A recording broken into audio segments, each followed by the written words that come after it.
Budget 2024માં નાણામંત્રી કરી શકે છે મોટા એલાન. ચૂંટણીના વર્ષમાં સરકારી કર્મચારીઓને મળી શકે છે ખુશખબર. કર્મચારીઓની 3 મોટી માંગ પર સરકાર ધ્યાન આપી શકે છે. ગુજરાત સરકાર દ્વારા ભરતીની જગ્યામાં કરાયો વધારો. ગૌણ સેવા પસંદગી મંડળ દ્વારા 4300થી વધારી 5200 જગ્યા કરાઈ. જુનિયર ક્લાસ સંવર્ગની જગ્યાઓમાં 898નો કરાયો વધારો.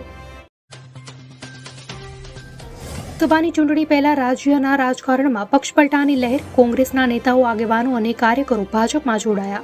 સાવલીના કોંગ્રેસના ઉમેદવાર કુલદીપસિંહ ભાજપમાં જોડાયા. મોદીએ ધોરણ 10-12ના વિદ્યાર્થીઓ સાથે ચર્ચા કરી. પરીક્ષા પે ચર્ચા દરમિયાન રીલ્સના ગેરફાયદા જણાવ્યા. બાળકો સાથે સાથે વાલીઓને પણ કેટલીક સલાહ આપી. કડોદરામાં પ્રેમી પંખીડાએ કર્યો આપઘાત. મધ્યપ્રદેશની 13 વર્ષની સગીરાને યુવક કડોદરા લઈ આવ્યો હતો. રાત્રિ દરમિયાન મધ્યપ્રદેશની પોલીસ શોધવા આવી હતી. સુરતનગરના મેહુલ જોશી માઉન્ટ એવરેસ્ટ સર કરનાર પહેલા ગુજરાતી. 16 મે 2018ના રોજ દુનિયાના ઊંચા પર્વત પર લહેરાવ્યો તિરંગો.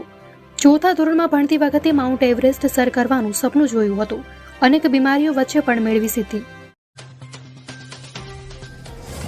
હરણી તળાવ દુર્ઘટના અંગે હાઈકોર્ટમાં સુનાવણી. કોર્પોરેશનનું કોઈ સુપરવિઝન ન હોવાનું કોર્ટનું તારણ.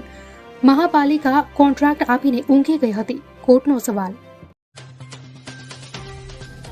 ગુજરાતની રાજ્યસભાની 4 બેઠકો માટે ચૂંટણીની તારીખ જાહેર. 27મી ફેબ્રુઆરીએ રાજ્યસભાની 4 બેઠકો માટે યોજાશે ચૂંટણી.